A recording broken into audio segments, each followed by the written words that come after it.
Praise the lord. హల్లెలూయా. దేవుని నామానికి స్తోత్రాలు. మీ అందరికీ నా వందనాలు తెలియజేస్తున్నాను.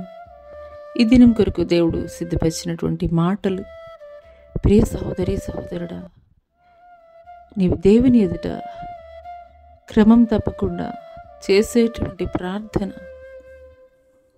నీ ప్రార్థనకి జవాబుని దేవుడు ఆలస్యం జరిగిస్తున్నాడని ప్రార్థించడం మానేస్తున్నావా? నీ యొక్క విశ్వాసాన్ని కోల్పోతున్నావా దేవుని మీద? అయితే ఈ మాటలు దేవుడు నీ కొరకే మాట్లాడుతున్నారు.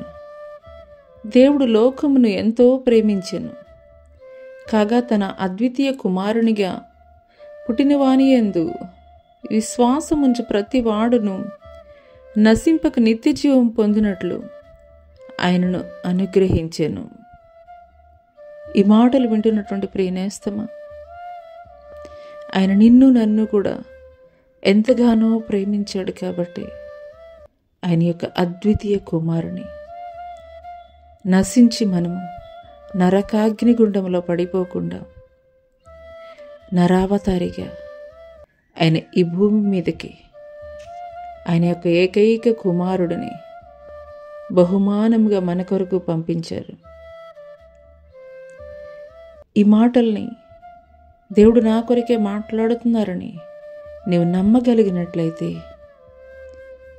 మరియు మీరు ప్రార్థన చేయనప్పుడు వేటిని అడుగుదురో అవి దొరికినవని నమ్మిన ఎడల మీరు వాటి అన్నిటినీ పొందుదురని వారితో చెప్పాను.